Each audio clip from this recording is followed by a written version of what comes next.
ਕਿਸੇ ਮਹਿਮਾਨ ਦਾ ਵੀ ਕੋਈ ਖਿਆਲ ਹੁੰਦਾ ਕੀਤਾ ਵੇ ਹਾਂ ਤੂੰ ਤੁਹਾਡੇ ਅੰਦਰੋਂ ਗੋਇਆ ਨਹੀਂ ਨਿਕਲਦਾ ਪਿਆ ਕਿਉਂ ਆ ਜੋ ਕੁਝ ਕਰਨੀ ਹੈ ਵੀ ਬੁਗਸ ਕੱਢਣੀ ਹੈ ਪਿਆ ਆਪਣਾ ਬਾਹਰ ਸਾਡਾ ਗੋਇਆ ਬਾਹਰ ਤੇ ਹੱਥੇ ਆਏ ਹੋ ਨਾ ਮਨੂੰ ਨਹੀਂ ਕਰਨਾ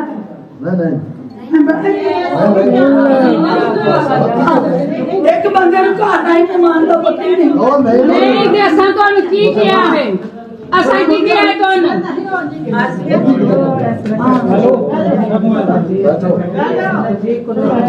ਨਹੀਂ ਦੇਖੋ ਜੀ ਅਸਾਂ ਤੁਹਾਨੂੰ ਕੀ ਕਿਹਾ ਹੈ ਤੁਹਾਨੂੰ ਇਹੋ ਹੀ ਆਖਿਆ ਮਹਿਮਾਨ ਦਾ ਘਰ ਕਿਸੇ ਮਹਿਮਾਨ ਦਾ ਵੀ ਕੋਈ ਖਿਆਲ ਹੁੰਦਾ ਕੀਤਾ ਵੇ ਹਾਂ ਤੂੰ ਤੁਹਾਡੇ ਅੰਦਰੋਂ ਗੋਇਆ ਨਹੀਂ ਨਿਕਲਦਾ ਪਿਆ ਕਿਉਂ ਆ ਜੋ ਕੁਝ ਕਰਨੀ ਹੈ ਵੀ ਬੁਗਸ ਕੱਢਣੀ ਹੈ ਪਿਆ ਆਪਣਾ ਬਾਹਰ ਸਾਡਾ ਗੋਇਆ ਬਾਹਰ ਤੇ ਹੱਥੇ ਆਏ ਹੋ ਨਾ ਮਨੂੰ ਨਹੀਂ ਕਰਨਾ ਨਹੀਂ ਇੱਕ ਬੰਦੇ ਨੂੰ ਘਰ ਦਾ ਹੀ ਮਹਿਮਾਨ ਦਾ ਪਤਾ ਹੀ ਨਹੀਂ ਉਹ ਨਹੀਂ ਤੇ ਅਸਾਂ ਤੁਹਾਨੂੰ ਕੀ ਕਿਹਾ ਹੈ ਅਸਾਂ ਕੀ ਕਿਹਾ ਹੈ ਤੁਹਾਨੂੰ